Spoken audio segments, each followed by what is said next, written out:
Uncanceled Comedy Collective presents Top Censored News of the Week. It's time for Top Censored News of the Week. We're bringing you the stories the mainstream media refuses to cover. If they do cover them, they always do it in a very dishonest or sloppy way. And it's always on purpose. Okay, coming in at number 3, the Victory Day Parade is this week in Moscow, and the West pretends not to notice. So we'll start with this. Russia yesterday releases a video showing all the foreign leaders, and you guessed it, no NATO leaders showing up to this thing, but all the other foreign leaders that's around the globe arriving in Moscow for Putin's Victory Day Parade. Let's check out the video. Here we go.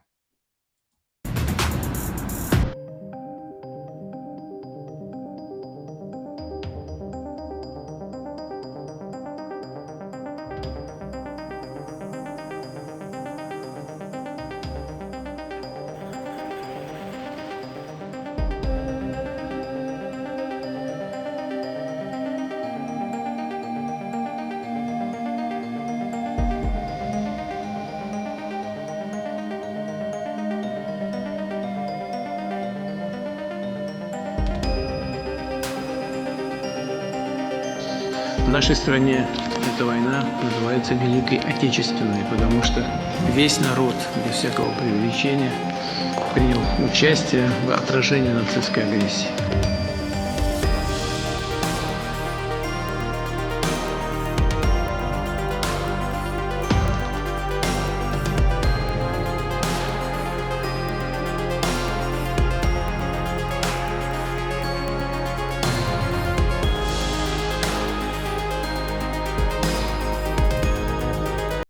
Looks pretty exciting. Now, how does the West respond to this? Well, first, let's, if you guys want to know some of the people that are in attendance right now, and the parade itself is happening tomorrow.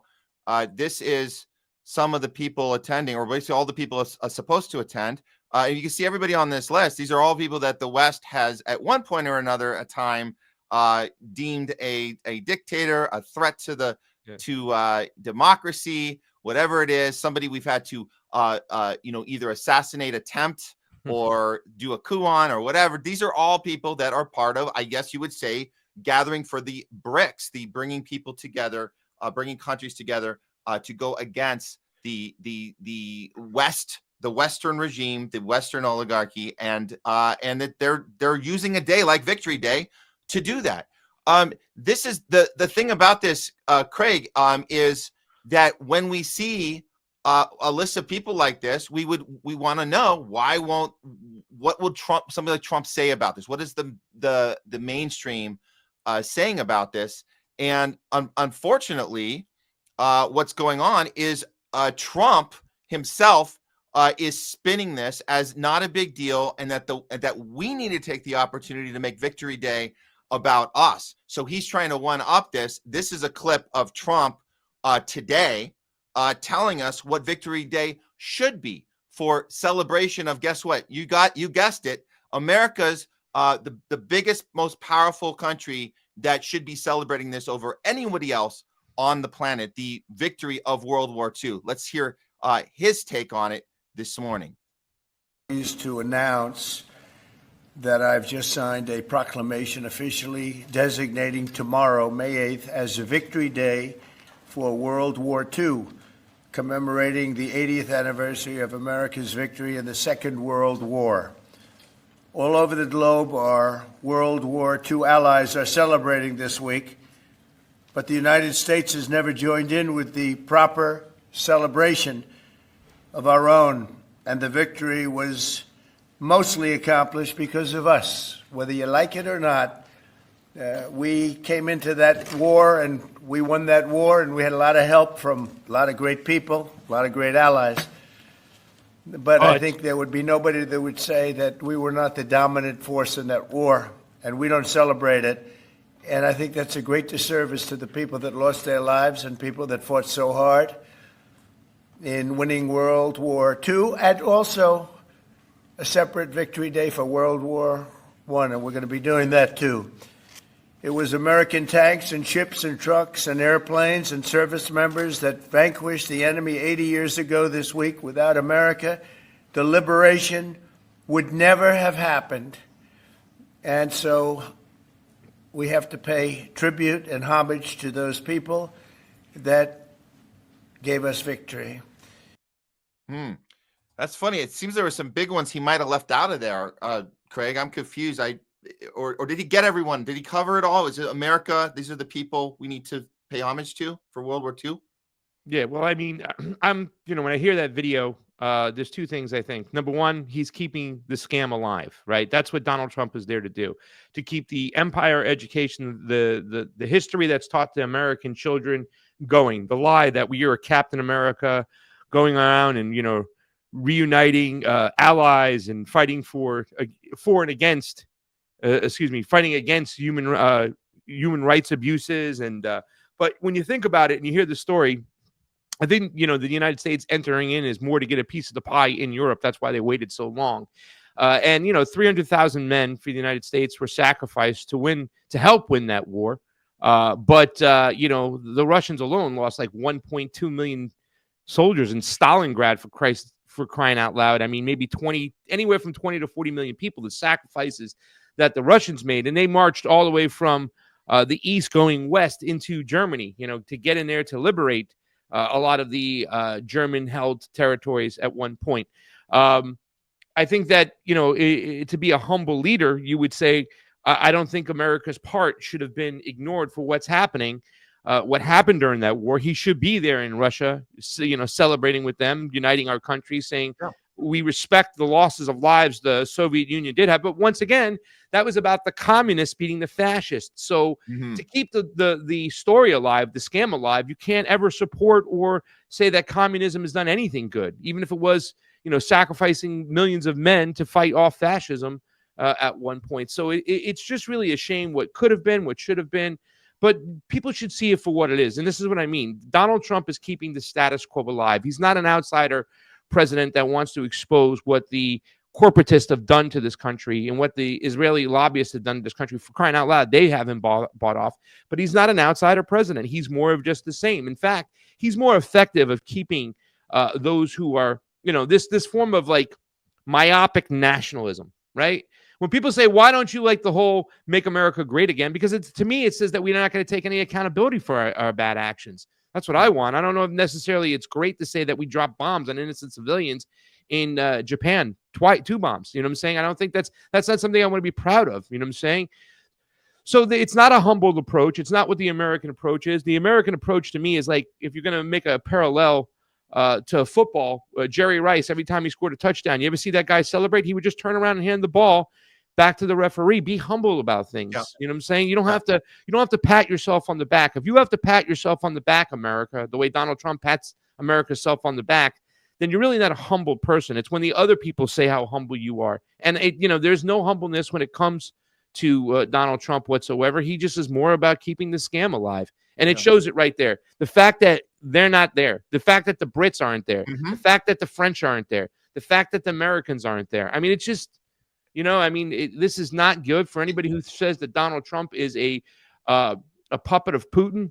No, he doesn't show it right there. No, not at all. And how I'm so sorry, just the last comment, as if he's feeding the ego of some insecure Americans, we got to say that it was us that won the war, because that's the lie we have to continue to tell, Matt. That's some shallow ass shit, by the way. Yeah. And there's nobody here's using critical thinking skills as far as why is he not there? Why wouldn't somebody with an ego that big show up and say, hey, let's all celebrate and praise each other? Because he would get praise if he actually did show up and said, listen, let's this is a new time. Let's all come together and say we all actively have something to be proud of here. You think he'd be disinvited to that? And by the way, the fact that half the country still thinks he's a Putin asset is insane, because why would you not be there if you were working on behest of Putin? It's insane to me. And you got people like Sean Penn running around here. We covered on the last show saying the most important thing is we get the message out to people that Putin is that Trump is Putin's puppet, and we have to show this film and really let people know this. And it's like, are you ignoring the Victory Day right now? Are you ignoring the thing that we're not participating in? Craig, it's worse. It's worse than that. Look at this. This is what CNN did cover. This is just like another amplification of how effed up this is. Drone threat looms over Moscow and Russia, which marks the annual Victory Day. So they're saying that right now they're gathering everyone there, and they have to be afraid of an actual potential lethal Ukrainian drone attack that we're funding. Isn't that insane? That instead of going, we're going to send drones from Ukraine that we're paying for? Does that make any sense at all? I think it was hours before the truce is supposed to start. There's supposed to be a 3-day truce while this is taking place, right? May 8th, 9th, and 10th, whatever the truce is. Right I now, think the truce might have started on the 7th and going through the 10th, whatever the case may be. But Russia had said if they break the truce whatsoever, they'll get met with deadly force. And right before the truce was supposed to happen, I think Fiorello put up a tweet about it. There was a big drone attack, you know what I'm saying? And that's what they wanted to get them on edge for. It is crazy because you'd think that with all of us trying to end this, if Donald Trump was trying to end this, how he would have had Zelensky cut down. And remember, they made a minerals deal, and then Trump turned around and let Ukraine buy weapons, purchase them instead of us just giving it to them. So instead of Joe tax dollar, but once again, that shows it's not about peace, it's more about finances and not playing the sucker. But he's really not the peace president. And these actions and everything that's happening on this, I mean, I can't see us reaching a peace deal soon. So what I see is that eventually that the Russian Federation and the Russian Federation and Putin are going to have no choice but to take the whole country. To me, some of the voices I've heard out there, some of the smart voices who think that Donald Trump is aligning himself more with Russia to try to get Zelensky to stop. I don't see that. I just saw him pushing Zelensky to get what he wants.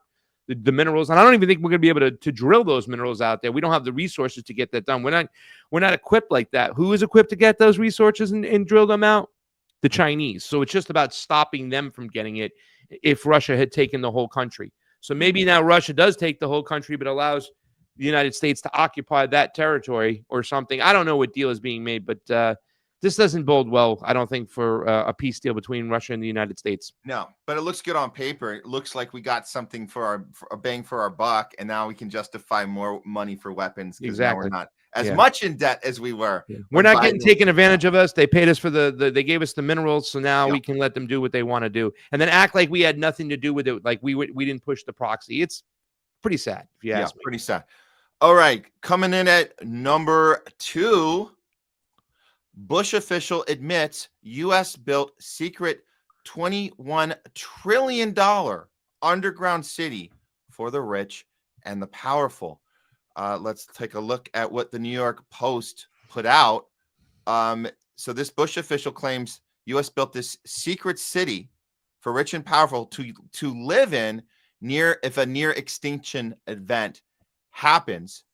And so this is the trillions. The federal government has secretly spent trillions building an elaborate network of subterranean cities where the rich and powerful can shelter during a near extinction event.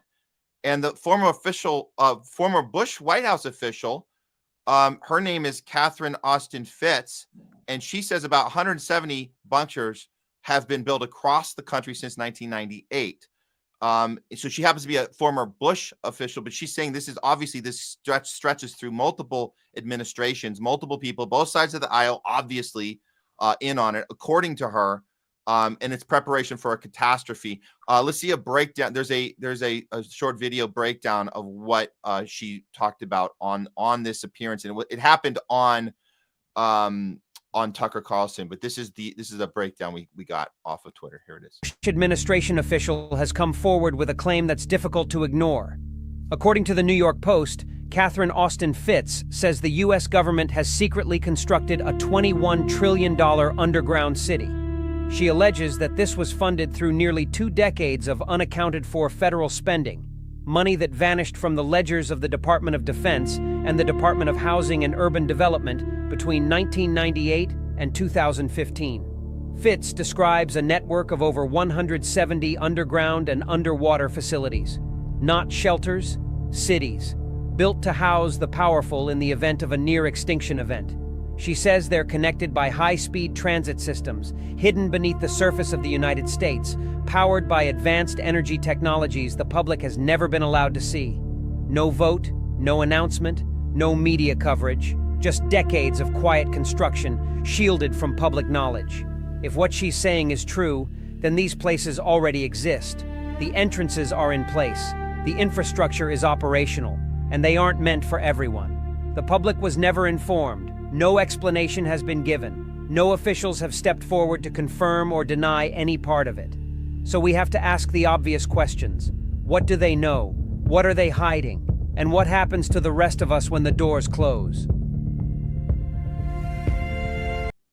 And then this is a little screenshot of her on Tucker and Restricted Daily, who made the video. Shout out to Restricted Daily, the video we just saw. We don't really have a $36 trillion debt. What we have is a $21 trillion of our money pumped into an underground infrastructure, secret tunnels, black budget projects the public will never see. The debt, that's just the distraction they feed you while the real empire gets built beneath your feet. And here's a visual depiction what it might look like underneath us right now. This is a remarkable reveal, and we know that Tucker Carlson's a place where people can go, and I think you're gonna definitely attest to this, Craig, that we do see a lot of big aha moment reveals on Tucker. They're generally done down the line when it's okay to do them, but this is where that conversation took place. New York Post put that article out. What are your thoughts on this story and the fact that obviously nobody in the mainstream will even dare mention this at all? What are your thoughts, Craig? We've heard stories like this for a long time, right? My friend Gloria Guillo from Covert Magazine used to talk about the rich and the elite think that they're going to go underground and be okay, but unfortunately for them, their slaves that they bring down there will eventually turn on them when they're down below. Like that was a comment she said a long time ago. We've heard these stories before. It doesn't surprise me because we've heard about tunnels underground. So I'd like to see more footage on this stuff and see this. But, Catherine Austin Fitts is someone I tend to listen to quite a bit. I like what she has to say a lot, and I do think she's genuine, and I do believe her a lot. But, once again, until the proof is in the pudding, until we get to see this, I think it's just going to be one of those rumors. It's going to be like the way they look at chemtrails, right? Geoengineering. For years, people would ignore it. Now, today, they're finally believing it, but it took them about 20 years to really grasp it. I think by the time we grasp it, it will all be over. And the Americans and the West attitude and energy, the way they keep going around about their foreign policy and weaponry, almost seems like it's an inevitability that they're going to do this. They're going to wipe out the whole, the Malthusians going to wipe out most of the planet while they live down below, let the dust settle, and then come up maybe, 20 years later. I mean, I don't know how long it takes, maybe 10 years later, but it doesn't seem impossible to me or, off the norm, like something like this might happen. Yeah, well, I think you're right. We'll see how, several more years might have to go before people can even have this discussion like we're having about chemtrails. So I agree with you. We might be on track for that at some point. So it's the long game we got to play, but it's good to see at least, Tucker's having this conversation right now. So that's great. I mean, better late than never, I guess. But maybe this is an ongoing theme of our discussions on our shows is like, when is it okay to talk about something and are we just getting little like what did you say earlier? We're just getting little breadcrumbs or these little tiny moments of, hey, we're having this discussion, but what does it even change? This stuff still exists. It's still down there. We're still not going to have access to it, whether we're talking about it or not. But it's good to at least have the discussions, I guess. So yeah. Okay. I'm glad it's out there. It's out there. Okay. Coming in at number one. If you guys haven't heard, India has bombed Pakistan. Two very powerful, I guess you would say, nuclear arms, both countries with nuclear power. They're emboldened by Israel. Apparently, there's this backstory behind this. In the West, of course, the West frames this attack as retaliation, which we've heard that over and over. Let's just see the headline from New York Times, and then I'll show you the video coming out of India. Now, you had a couple things to share, too, on this, Craig, but this is just that initial shock, just so you know, anything you're hearing, any sort of positioning of the Western Empire, don't listen to any of that. Explosions that were reported in Pakistani Kashmir after India's vow of retaliation. And to follow up with that, this is what we found from some reports on Twitter. India just bombed Pakistan in 9 different locations. Israel and the nations that support it emboldened the rogue state of Modi's India. And then this is the follow-up to below from Angelino Giuliano. The thing is certain, India bombing Pakistan was completely disproportionate, irrational. War chaos in the region only benefits the U.S. and military-industrial complex. It is the attempt to divide BRICS and contain the global South. I know. I don't know if you had anything else on that, Craig, but it seems to me that this is right lockstep in anything else that there's no consistency here. If we were all, because we're looking at, okay, we have to be concerned about Iran. We have to be concerned about getting nuclear weapons. Well, both these countries have nuclear weapons, and it doesn't seem like that the West wants to even take this thing at all. They just want to kind of push it aside and not look at like, hey, if we were going to apply consistency like that, we should get involved. We should get concerned. Why is India bombing 9 locations at the same time? It seems like an Israel strategy to me. Just take them from all different directions and then pretend it's because of retaliation. Yeah, I mean, there's a lot of things that really kind of go into this. I don't know if we can necessarily put this on the West and say it only embodies or embolds, what's going on. This is, 2 countries who've had, hot flashes and don't like each other for many years. When the colonial powers separated these 2 groups of people, they knew exactly what they were doing. And obviously, India is a bunch of Hindus, but they're not Muslim. That's the most important thing. So they'll support the Hindus or the Hindu nation as we see it, even though, a lot of people will say that Modi's government is a secular government. I do have, if you'd like to share what I just put up over there really quickly, I don't know if you have that, and you can see that there's always been this relationship. This is at the G7 summit. Like I told you, this was after the BRICS. Modi, you see how we cut through all the people right from Modi. You know what I'm saying? The West has always had a relationship. And I've always said that Modi is one of the most cunning, sharp leaders. He knows how to be everybody's friend, aside from his adversaries. Even with BRICS, where both India and China are there. But a lot of people understand that they want to have an alliance with India. They get weapons from Israel. Modi has been friends with Putin and been friends with Netanyahu. So it doesn't surprise me that they've had a hot flash of sorts. I think the big problem with a lot of people ignoring is the fact that the West has removed, Imran Khan. And I don't think these things would happen if Imran Khan was there. What India is responding to is a terrorist attack of sorts. And they're claiming that it was sanctioned by the Pakistani government, where the Pakistani government denies any connection to it whatsoever. So these could be outside forces that want this to continue to go on. They want to try to start some type of world war, right, and get their alignments. It does seem similar to when there's different things going on. So if there was a world war, who would Pakistan align with? Who would India align with? Well, India is going to align with the West. They're going to use Western weapons. You know what I'm saying? And Pakistan, who's been a puppet to the United States government, they don't care. They'll sacrifice the Pakistan government just like they sacrificed the Ukrainian people as well. The parallels are there. The United States doesn't care, but if they can start proxy wars wherever they're at and get people to align with certain countries, they'll do it. Yeah, they'll do it. And like I said, the day before Imran Khan was removed, shortly after he went to Russia, he went to speak to Putin the day before the invasion, and then he was there the day of the Russian invasion on Ukraine, and it put him in a very hard position to where he, we want to be friends with everybody. We can go talk to everybody, but he had to was forced to condemn it, but he didn't condemn it all the way. It was just a very weird situation. Pakistan, unfortunately, when it comes to the colonial forces, is nothing more than collateral damage and, to be used for a proxy. So it wouldn't surprise me if there is some CIA behind what happened with Pakistan attacking India to make India, go ahead and turn. I mean, I've heard stories that the Mossad was bombing Catholic churches in where was it, Iraq, and that forced a lot of Jews. Excuse me, they were bombing mosques in Iraq. There used to be Jews in Iraq years and years ago, but they all left. They had to flee, and they were doing that around the region to make sure that people would flee to Israel, thinking that they were being condemned by those other countries, and yet it was inside jobs to to pad in their stats and to pad in their position that the state of Israel needed to be created so Jews could have a safe place to go. They're 3 steps ahead, the ruling class of us, Matt. So there's no surprise here too as well. And I put those videos in there if you'd like to play them. We're going to play that in a second. This is Yeah.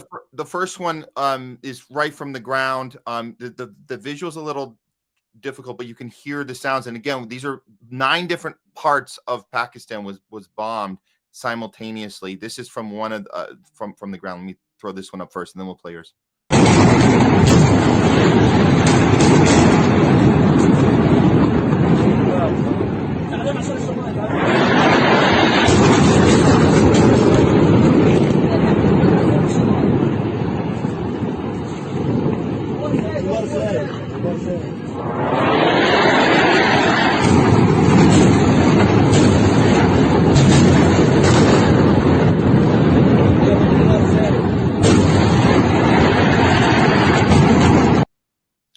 And I do think they're sending a message to anybody in India, the citizens, very similar like where we have pushback. We have people in the streets. India certainly has people in the streets for Palestine. So they're saying, you know what, we're going to be on the side of the oligarchy, and we're going to send this message. So the funding of it, we talk about the funding of the arms. Does that come directly from Israel, from the West? We've looked into that a little. Craig, do you want to play did you put the new one up? I put them in there for you. Okay, great. Okay, let's go. Here we go. You're playing it on your thing. Yeah. So this is what happened a couple. Being in a high state of alert and vigilance, have so far neutralized 12 Harap drones at various locations. These locations are Lahore, Gujranwala, Chakwal, Rawalpindi, Attak, Bahawalpur, Miano, Chor, and near Karachi. You can see on the screen some of the parts of the debris of these neutralized drones. As we speak, the debris and the neutralized drones and the drones that have been forced to be on the ground, that is being collected from multiple locations in Pakistan. Other than these 12, one drone, however, managed to engage a military target near Lahore partially. 4 men of Pakistan Army have been injured in this attack near Lahore, and partial damage to an equipment has occurred. Due to this activity, another drone, as a result of this activity at Miano, there is one civilian has embraced Shahadat, and one is injured. So that was just Pakistan responding. I think that's enough to play. The other one with the India Today talks about how the Indian Navy is now in place against what's going on in Pakistan. Both networks are putting up war room, identifying where the drones are coming from. So this can be a real hot war. It's already somewhat hot right now, but can get hotter. But they've had spark ups in the past where they've stopped and they've kind of calmed down, and we hope that will happen again and cooler minds will prevail. But this doesn't look like a good situation. Like I said, as we hear the stories about the underground bunkers, and then you see these other countries lining up, and you understand who they'll align with, it's almost like world wars that are aligning, and nuclear holocaust is on the menu. It doesn't seem like something that we really want to happen. So hopefully these things will calm down. But the Indians, you can see in their TV, India Today, in their language, it's like they're not going to back down. They feel justified in doing what they're doing. The first time since 1971, India is going for the jugular. Indian Navy has targeted Karachi. This has happened for the first time since 1971 as part of Operation Trident. And when Karachi was struck in 1971, Karachi was burning for 11 days. Half the Pakistan Navy flotilla had sunk in or around the harbor. in 1971, but now once again Karachi has been targeted. I want to bring in Sandeep Unnithan. Few people know Indian Navy is might better than Sandeep Unnithan. Sandeep, Navy has targeted Karachi. This is huge right now. Huge, Gaurav, and it brings back memories of 1971, 54 years back, when Indian missile boats in the span of less than 30 minutes staged the 20th century's largest ship-to-ship missile engagements. In less than 30 minutes, they'd sunk a destroyer, a minesweeper, and a merchant ship bringing ammunition for the Pakistan military. And of course, they targeted the fuel tanks at Karachi, setting Karachi ablaze. And that was followed by a second attack, Operation Python, a few days later, where they targeted multiple ships of the Pakistan Navy, forcing the Pakistan Navy, bottling the Pakistan Navy up in Karachi. So that is very clearly something that would bring uncomfortable memories of a naval defeat back to Pakistan. So you can see, from remembering what happened in 1971, here we are again. This thing can get out of control, and it's not talked about a lot in the Western media as well, because it's just no. I don't think Americans would have the headspace for this. They wouldn't. They wouldn't even care. They probably don't even know what the hell's going on in Kashmir. Yeah, we're only gonna green light. It's a Hollywood style here, right? You got to green light the thing that's gonna resonate with the audience, and this won't resonate, so we're gonna shelve it. Yeah. And you can see the way, we played the video of Biden walking across the stage to make sure he says hi to Modi. Well, Donald Trump had the same type of attitude when he was approached by the press shortly after Modi sent his troops into Kashmir, and India part Kashmir, to confiscate it, to make it part of the motherland. And a lot of people like Imran Khan were upset on the Pakistani nation. They asked Donald Trump, what about it? And Donald Trump said, Modi's handling it. Hands off, whatever Modi wants to do, he's got the green light from the Americans. So, they've been aligned for quite some time, the West and India, against Pakistan. But it's weird because our deep state chooses who the Pakistani president's going to be, because they have a lot of connections with the Pakistani military, who always overthrows the elected prime minister. Yeah. All right. Well, good thing we're here to have this discussion, because the mainstream media ain't covering it, and that's why we're here to bring you top censored news of the week. Go Knicks.